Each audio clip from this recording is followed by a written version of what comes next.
नवयुवक, प्रणाम ऋषिवर। कल्याण हो। युवक, मेरा नाम श्रवण है, श्रवण कुमार। सुंदर है श्रवण, मुझे प्यास लगी है।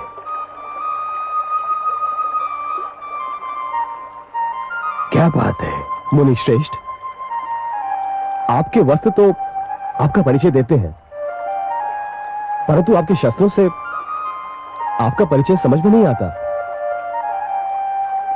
तुम मुझे मेरे वस्त्र देखकर मुनि कह रहे हो, परंतु मेरा ये धनुष, मेरा परशु, ये तो मुझे मुनि सिद्ध नहीं करते।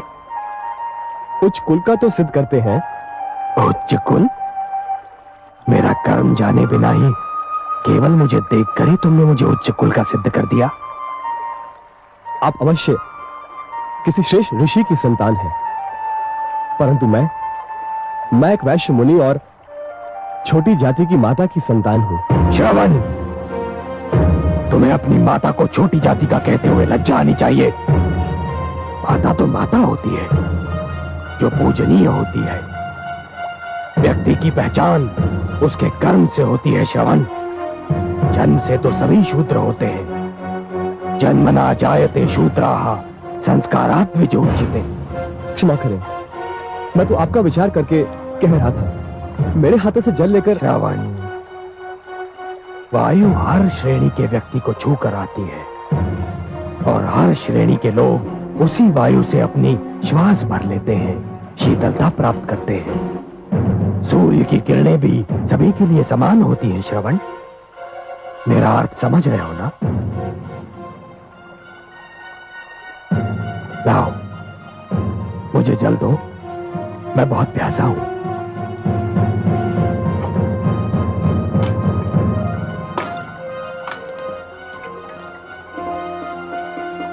सुखी रहो।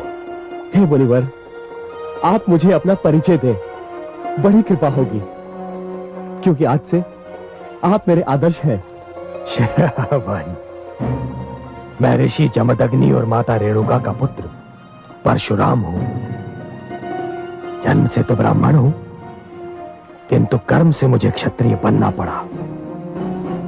भगवान परशुराम, अहो भाग्य मेरे, जो मुझे आपके दर्शन हुए। एक तीर्थ स्वयं चलकर मेरे पास आ गया। मैं तुम्हारा तात्पर्य नहीं समझा। मैं अपने अंधे माता पिता को तीर्थों की यात्रा कराने निकला हूं।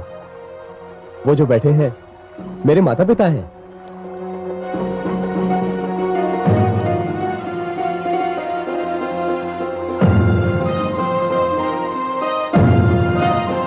परंतु मुझे वहां कोई रथ या अन्य वाहन दिखाई नहीं दे रहा श्रवण, जिसमें मैं बहुत साधारण व्यक्ति हूं। मेरे पास रथ आदि साधन नहीं है, किंतु माता पिता की इच्छा को पूरा करना हर संतान का धर्म भी है एवं कर्तव्य भी। इसलिए इन दोनों को कांधों पर उठाए तीर्थों की यात्रा करने निकला हूं। श्रवण कुमार, तुम धन्य हो, तुम धन्य हो। तुम्हारे दर्शन करने के उपरांत अपने माता पिता का परम भक्त होने का मेरा अहंकार तो चूर चूर हो गया। मुझे अपने चरण स्पर्श कर। नहीं नहीं नहीं नहीं, आप मुझे पाप का भागी ना बनाएं। आपका यश तो पूरे संसार में सूर्य किरण की भांति फैल चुका है। अब चलिए, चलकर मेरे माता पिता को दर्शन देकर धन्य कीजिए। श्रवण, मैं भी उन माता पिता का दर्शन करके धन्य होना चाहता हूं, जिन्होंने तुम जैसे पुत्र को जन्म दिया। चलो चलिए।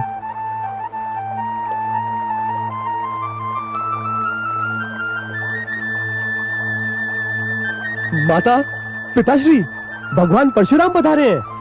हमारे धन्यवाद। हे भगवान परशुराम, हमें अपने चरण छूने दीजिए। नहीं माता, चरण स्पर्श तो मुझे आपके करने चाहिए।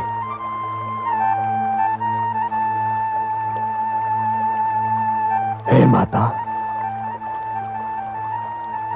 मैं आपके पुत्र से मिलकर धन्य हो गया। आपके स्पर्श मात्र से हमें मोक्ष मिल गया। नहीं माता, आपके दर्शनों से मुझे संन्यास प्राप्त हो गया। इस संसार में इससे अच्छा दृश्य और कोई हो ही नहीं सकता कि एक पुत्र के कंधों पर माता पिता तीर्थ यात्रा कर ले। माता, अब मुझे विदा दीजिए। मुझे महाराज जनक के पास पहुंचना है।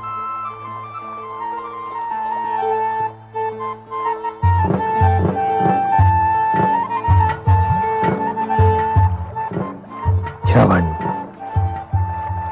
मैं हृदय से कामना करता हूं और आशीष भी देता हूं कि जब तक ये सृष्टि रहेगी, जब तक पुत्र धर्म की मर्यादा रहेगी, तुम्हारा नाम अमर रहेगा।